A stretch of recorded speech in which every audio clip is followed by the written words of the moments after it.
왜 요즘에는 이렇게 유난이냐, 왜 이렇게 육아에 대한 얘기도 많이 나오고 뉴스에도 나올 만큼 이렇게 떠들썩하게 육아가 됐느냐 이렇게 생각을 해보면은 사실 대치동 이런 데 가면 유독 소아정신과가 좀 많다 이런 기사를 저도 본 것 같긴 하거든요.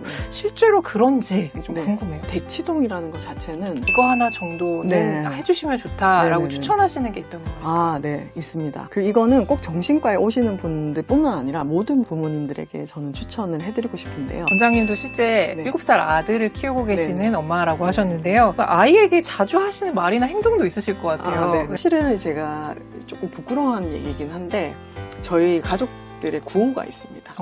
그래서 나가도 돼요? 안녕하세요. 교집합 스튜디오 주단쌤입니다. 오늘 스튜디오에는요, 우리 동네 어린이병원 유튜브 채널 운영자이자 마음의 부자인 아이는 어떻게 성장하는가의 저자이신 소아정신과 전문의 박소영 원장님을 모시고 좋은 말씀 들어보도록 하겠습니다. 안녕하세요. 네, 안녕하세요. 저는 소아청소년 정신건강의학과 전문의 박소영입니다. 왜 지금 시대에 하필 육아가 좀 더 어렵게 느껴지시는지 이유가 있을 것 같거든요. 사실 제가 딱 요즘에 육아를 하고 있는 엄마이기도 한데 제가 소아정신과 전문의가 된 지는 이제 한 15년 차가 되거든요. 제가 싱글일 때부터 진료를 시작해서 지금 아이를 낳고 엄마가 됐는데 처음에는 정말 왜 이렇게 육아가 점점 더 힘들어지지? 부모님들이 왜 이렇게 더 고민이 많아지지? 이런 생각을 저도 했었는데요. 지금 드는 생각은 사실 육아는 언제나 힘들지 않았나? 그랬을 것 같긴 해요. 그래서 저를 키워주신 엄마랑도 얘기를 해봤을 때도 저희 이제 시어머니도 누구라도 사실 육아 너무 쉽다. 발로 키웠다.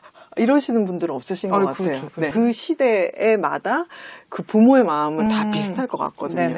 근데 이제 왜 요즘에는 이렇게 유난이냐, 왜 이렇게 육아에 대한 얘기도 많이 나오고 뉴스에도 나올 만큼 이렇게 떠들썩하게 육아가 됐느냐 이렇게 생각을 해보면은 사실 이제 저는 육아를 하는 사람이기도 하고 또 육아 때문에 힘든 부모님들을 만나기도 하는 사람으로서 굉장히 그 육아를 하시는 부모님들한테 많은 걸 요구하는 시대가 아닌가 싶어요. 이 시대 자체가. 요즘의 부모님들은 본인의 일도 하셔야 돼요. 그리고 아이도 잘 키워야 되는데 그 아이를 잘 키우는 게 그냥 밥만 잘 먹이고 살만 잘 찌우는 게 아니라 미리 뭔가 준비해야 되고 그다음에 잘 놀아줘야 되고 신체뿐만 아니라 정신건강까지 생각해야 되고 그리고 때때로 잘 데리고 다녀야 되고 너무 해야 될 게 많은 거죠. 그런데 이렇게 육아의 책임감은 더 커지는 것에 반해서 예전에 아이를 키우셨던 부모님들이나 이제 어떤 분들은 요즘 애 키우기 이렇게 쉬운데 템빨이라고 템들도 많고 애들 놀 수 있는데도 얼마나 많이 이렇게 말씀하시는데 이걸 다 부모가 오롯이 해야 되는 거죠. 나눠서 할 수가 없는 거예요. 아예 태어나서 어린이집에 가는 것부터 시작해가지고 부모가 오롯이 책임을 져야 되는데 할 거는 더 많아지고 이런 시대적인 것들이 굉장히 크게 한 몫을 하고 있지 않나 싶어요. 그러니까 예전에는 마을이 아이를 동시에 키운다고 했는데 그렇지 않은 시대라는 거죠. 데리고 가서 놀이 친구를 만나게 해줘야 되고 놀이터에 친구들이 없으니까 학원을 보내야 된다. 이런 말이 나오는 정도로 이렇게 아이를 키우는 일이 자연스럽게 다 같이 키우는 일이 아니라 부모가 노력하고 애쓰고 이렇게 해야만 키우는 일처럼 된 것 같아요. 대치동 이런 데 가면 유독 소아정신과가 많다 뭐 이런 기사를 저도 본 것 같긴 하거든요.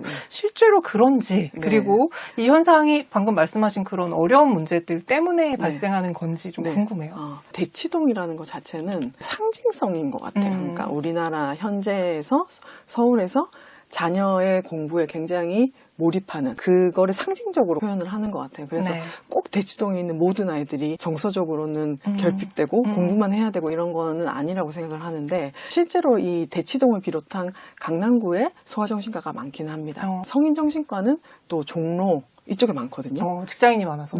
이제 그런 것과도 좀 연관이 있어요. 이제 강남구에 어린 아동이나 중고생들이 많이 모여 있고 그러다 보니까 그 수요에 따라서 또 생기기도 하고요. 사실은 요즘에 과도한 선행 학습이나 너무 어린 나이에 뭐 고시라고 표현되는 그런 것들, 학구열이 너무 과도해지면서 정서적으로 어려움을 겪는 친구들이 실제로 많아지고 있는 것은 맞는 것 같습니다. 제가 진료를 할 때도 예를 들면 10년 전 같은 경우에는 또래하고 싸우다가 그것 때문에 상처를 받아서 왔다든지 학교 폭력이라든지 누군가를 상실했다든지 되게 큰 외부의 트라우마틱한 그런 사건들로 인해서 우리 아이의 마음이 좀 정서적으로 힘들어진다든지 아니면 이제 부모 자녀 관계에서 일이 생긴다든지 하는 좀 그런 일들로 인한 정서적인 어려움이 많이 생겼다고 하면은 제가 최근에 만나는 친구들은 아이가 굉장히 착하고 순하고 부모 말도 잘 듣는데 정서적인 어려움들이 뭔지는 모르지만 그냥 부모님들이 보기에는 네네네. 우리 아이 착하고 괜찮은데 왜 갑자기 이러지? 학교에서도 아무 문제 없고 공부도 너무 잘하는데 왜 갑자기 이러지? 그러니까 두드러지는 드러나는 큰 문제 행동 없이 병원에 오게 되는 경우들이 사실은 조금 늘어나고 있는 것은 맞습니다. 소아정신과를 찾는 아이들이 연령대가 또 다양할 거잖아요. 네네네. 그럼 각 연령대별로 주로 어떤 걸로 오는지도 조금 궁금하거든요. 네. 돌쟁이부터 보통 영유아 시기에는 대부분은 발달 문제. 우리 아이가 발달이 좀 느린 것은 아닌가, 혹은 언어가 좀 느린 것은 아닌가, 아니면 혹시 사회성이 좀 부족해서 자폐 스펙트럼 장애를 걱정해야 되느냐. 네네. 이게 가장 많고요. 두 번째는 부모님들이 도대체 아이랑 어떻게 상호작용 해줘야 될지 모르겠다. 우리 아이가 나하고 애착이 좀 잘못 형성이 된 것 같다. 요즘에는 워낙 이런 유튜브들이 많잖아요. 그쵸. 워낙 활성화되다 보니까 실제로 유튜브를 통해서 육아 공부를 하시는 분도 많고 내 아이 말고는 다른 아이를 본 적이 없으신 분들이 네네. 많은 거죠. 조카가 있는 게 아닌 이상은 혹은 어린이 관련된 일을 하지 않는 이상은 어린애들을 볼 일이 없으시잖아요. 그쵸. 그러다 보니까 유튜브에서 본 걸 가지고 내 아이에게 대입하다 보니까 막 나랑 떨어지는데 안 운다. 그러면 애착이 뭔가 문제가 있다. 혹은 나랑 떨어지는데 너무 운다. 그러면 얘가 불안정한가? 막 이런 생각들로 양육의 고민으로 오시는 경우도 꽤 많이 있습니다. 만 4세에서 7세쯤 되면은 기관에 보통 다니잖아요. 네네. 그럼 이제 기관에서의 피드백, 기관에서의 어려움, 언어 지연이 이제 여기까지 오는 경우, 아니면 6, 7세 경우에는 한글 학습이 다른 친구보다 너무 안 되는 경우, 아니면 한글을 1년 동안 가르쳤는데 아무것도 배우지 못하는 친구들, 아니면 이제 기관에서 너무 말을 안 듣는다. 그런 문제들로 찾아오시는 경우가 있고, 네. 그 다음에 이제 가장 많은 포션을 차지하는 만 6, 7세부터 초등학교 저학년까지. 거기가 가장 많아요. 네, 여기가 퍼센트로 따지면은 가장 많은데요. 진단명으로 봐도 가장 많은데 ADHD. 주의력 결핍 과잉행동 장애라고 부르는 ADHD가 의심돼서 혹은 걱정돼서 오시는 분들이 꽤 많고 실제로 소아정신과 진료 중에서는 ADHD 진료 퍼센타일이 굉장히 큽니다. 실질적으로 본격적으로 또래 관계 문제, 학교에서 적응을 못한다든지 친구한테 계속 손이 나간다든지 아니면은 계속 친구들이 어울리지 못하고 뒤로 빠진다든지 이런 사회성의 문제들이 이 시기부터 본격적으로 나오고요. 이제 그 이후부터는 사실은 우울증, 불안증, 아까 말했던 공부는 잘하고 부모 말도 잘 듣고 이랬는데 청소년기가 되면서 갑자기 얘가 무기력해지고 갑자기 머리가 계속 아프고 원인을 알 수 없는 신체 증상이 계속 일어나고 갑자기 공부를 안 하겠다고 한다든지 아니면은 또래 관계에서 너무 어려움이 있다든지 아니면 이제 부모 자녀 관계가 틀어져서 오는 경우, 이런 경우들이 초등학교 후반기부터는 점점 더 많아지죠. 이 부분이 아까 제가 말했던 그 정서적인 어려움, 그러니까 학업만 잘 하다 보니까 정서를 잘 돌보지 못했던 친구들이 요즘에 좀 더 늘어나고 있는 것 같습니다. 그래서 예를 들면 콩지, 신데렐라.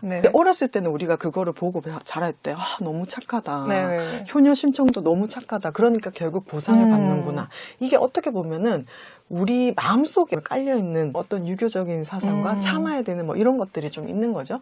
근데 이제 제가 부모님들한테 그걸 여쭤봤을 때는 아무도 자기 자녀가 콩지처럼 참고만 있기를 원하시는 분은 그렇죠. 없어요. 굉장히 순하게 크고 부모 말을 잘 들었던 아이들, 부모에게 반항도 별로 안 하고 학교에서도 문제를 안 일으켰던 친구들이 사실은 평생 그렇게 살 수는 없거든요. 아이들이 신체가 발달하는 것처럼 이 심리적으로도 계속 발달을 해 나가야 되고 청소년기에 맞게 되는 심리 발달 과업 중에 하나가 부모의 가치관에서 벗어나서 본인의 가치관에 성립하는 그런 시기거든요. 그래서 우리가 이걸 정서적으로 독립을 하는 시기라고 얘기를 하는데 그 시기가 될 때 자기는 스스로 생각해서 한 게 없거나 지금까지 해왔던 게 이게 뭐지 하는 생각이 들거나 혹은 너무너무 하라는 대로만 하다 보니까 자기가 뭘 원하는지 전혀 모르거나 혹은 실패나 좌절 없이 커가지고 갑작스러운 좌절에 쉽게 무너진다든지 이런 친구들이 사실은 요즘에 꽤 많아지고 있습니다. 좀 전에 말씀하셨을 때 요즘 학부모님들이 과도하게 지식이 많은 것도 사실이잖아요. 네, 근데 그럼에도 불구하고 정말 중요한 것들이 뭔지를 또 가져가는 것도 상당히 중요한데 원장님이 생각하셨을 때 이걸 모르고 아이를 키우면 이건 조금 나중에 후회할 것 같아요 라고 생각하시는 양육의 절대 원칙이라는 게 혹시 있을까요? 부모님들이 아이를 잘 키워야 되겠다 생각을 하시니까 공부를 엄청 많이 하세요. 맞아요. 공부를 엄청 많이 하셔가지고 거의 그 전문 용어로 막 저한테 계속 얘기를 하시거든요. 근데 공부를 하는 것 자체는 전 나쁘다고 생각하지 않아요. 근데 공부에 너무 집중을 하다 보면은 진짜 중요한 걸 놓치게 되는 거죠. 이 얘기는 꼭 말씀드리는데 영유아기에서부터 청소년기까지 모두 공통적으로 드리는 하나의 이제 잊지 말아야 하실 것을 말씀드리는데 사실은 우리 아이들이 부모를 너무너무 사랑하고 부모가 생각하는 것보다 부모가 자녀한테 끼치는 영향력이 너무너무나 절대적이라는 거. 그거를 잊지 마시라고 말씀을 드려요. 당연한 얘기지 이렇게 생각하실 수가 있는데 예를 들면 어떤 문제가 생겼을 때 그 원인을 밖에서 계속 찾으시려고 하는 경우가 있어요. 아니면 내가 이 아이한테 어떻게 해주느냐, 이 아이한테 뭘 사주느냐, 이 아이한테 뭘 가르쳐 주느냐. 사실 이런 것들에 되게 집중을 많이 하시는데 사실은 우리 아이들은 그렇게 많은 걸 바라지는 않거든요. 부모에게. 이 아이들이 정말 바라는 부모는 내 곁에 있는 부모, 나와 함께 있는 부모를 원하는 건데 우리 부모님들 머릿속에는 해야 될 것들이 너무 많으니까 함께 있지를 못하는 거죠. 예를 들어서 설명을 드리면 우리가 정말 사랑하는 사람과 데이트를 하러 갔는데 사진만 계속 찍어줘. 네. 막 맛있는 거 사주고 이거 좋아하지 저거 좋아하지 그 다음에 뭐 가방 사주고 뭐 막 물질적 공세를 해요. 근데 그거 자체도 뭐 나쁘지 않을 수 있지만 그거보다 정말 우리 관계가 끈끈하고 정말 우리 사이에 신뢰가 생기려면 아무것도 하지 않아도 편안한 관계가 돼야 되는 거잖아요. 그런 함께 있는 것, 함께 존재하는 것, 그리고 아이 곁에서 바라보면서 있는 것, 이런 게 정말 기본적이고 중요한 건데 그런 것들을 놓치게 되는 경우가 많습니다. 그래서 실제로는 부모님들이 아이를 위해서 아침 저녁으로 라이딩을 하고 아이가 없을 때는 또 아이 물건 사거나 아이를 위한 플랜을 짜고 학원 알아보시고 이런 것들 너무너무 열심히 하시는데 제가 질문을 드려요. 어머니 지난주 아니면 지난 한 달 동안 우리 아이랑 제일 좀 즐거웠던 시간이 언제세요? 제일 기억 남는 거 언제세요? 그러면은 갑자기 멍해지세요, 부모님들이. 생각을 하시는군요. 네. 그거를 기억해서 떠올려야 할 만큼 일상적이지가 않다는 뜻일 수도 있고 그걸 중요하지 않게 여겼을 수도 있고 혹은 놓치고 계실 수도 있는 거죠. 그래서 저는 대부분의 부모님들에게 항상 그런 것들, 그러니까 안 좋은 것들을 더 좋게 하는 거 혹은 이 아이한테 뭘 해줄까 보다도 함께 있는 시간 자체가 되게 중요하다. 우리 아이들이 부모를 너무 좋아하기 때문에 그 감정을 계속 알아주는 거, 그리고 부모가 너무 절대적인 존재이기 때문에 내가 뭘 해주는 것보다도 나 존재 자체로가 건강해야 된다. 그 말씀을 많이 드립니다. 원장님 책 마음이 부자인 아이는 어떻게 성장하는가 이 책에서 상호 주관성을 되게 강조하셨어요. 네. 좀 생소하신 분들도 계실 것 같은데 상호 주관성이 뭐고 이걸 구체적으로 어떻게 실천하면 좋을지 소개해 주시면 좋을 것 같습니다. 상호 주관성은 정말 제가 좋아하는 개념인데 정신과나 소아정신과에서도 그렇게 많이 알려진 개념은 아니에요. 그러니까 우리가 보통 애착 이러면은 뭐 모르시는 분들이 없잖아요. 애착은 너무너무 중요한 거고 우리 심리 발달의 가장 근본이 되는 건 맞습니다. 근데 이 애착이 너무 강조되다 보니까 부모님들께서 애착 형성을 잘해야 된다. 이것도 너무 숙제처럼 여기 계신 거예요. 그러다 보니까 아까 말했던 양적인 거를 다른 사람만큼 못 해주시는 부모님들은 나중에 뭔가 문제가 생겨도 내가 워킹맘이어서 그런가, 내가 그때 출산휴가를 3개월밖에 안 해서 그런가, 뭐 그런 얘기들을 많이 하고 후회를 하시는 거죠. 이 상호 주관성이라는 용어를 이제 알려드리고 좀 이거를 좀 느끼셨으면 좋겠다고 생각을 했는데 이 상호 주관성이라는 거는 상호라는 말과 주관성이라는 두 개의 단어가 합쳐진 거거든요. 네. 상호라는 거는 각자 다른 두 사람이 있는 거죠. 근데 주관성은 나만 가지는 거잖아요. 내 거잖아요.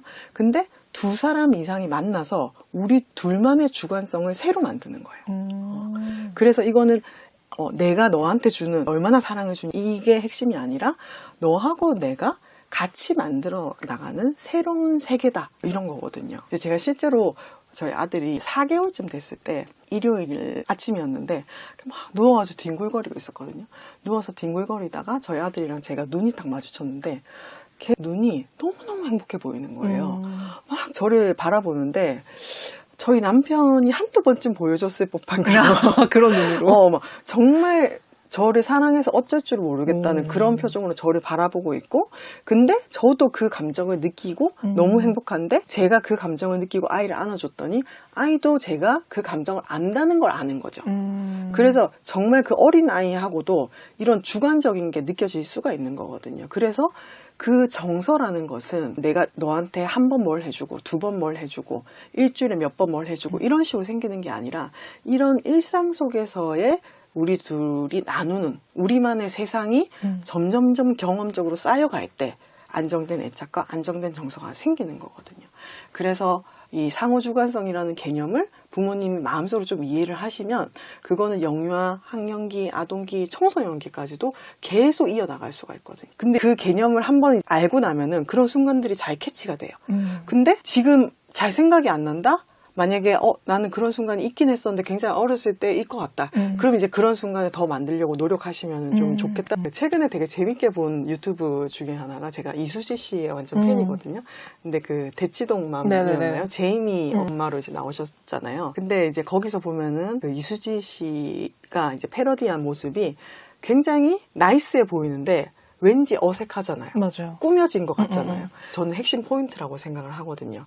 그러니까 뭐 제이미 don't do that 뭐 이런 식으로 하고 뭐 제이미 하지 않아요. 맞아요, 뭐, 맞아요. 마음 진정됐어? 엄마랑 아이 컨택할 준비 됐어? 막 이런 것들이 저는 굉장히 부자연스럽다고 생각을 하거든요. 그러니까 노력을 하시는 거죠. 그 제이미 맘도 여러 가지 노력을 하다 보니까 아이한테 부드럽게 따뜻하게 얘기해야 되고 화내지 말고 소리 화내지 지르지 말아야 말고. 되고 그리고 부정어를 많이 사용하지 말라. 그러니까 하지마가 아니라 하지 않아요. 그런 식의 것들, 배운 것들을 하시는데 그게 정말 이 사람의 본 모습인가?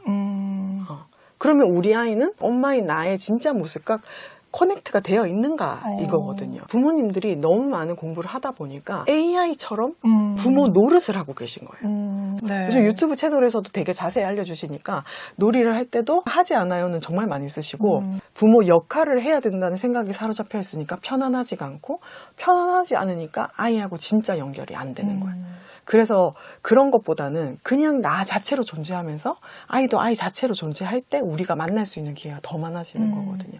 그래서 조금 내려놓고 일상 속에서 우리 아이는 나를 정말 사랑하고 나도 우리 아이를 너무 사랑하니까 그런 순간들을 조금씩만 찾아내도 아 이런 거구나 분명히 있으실 거거든요.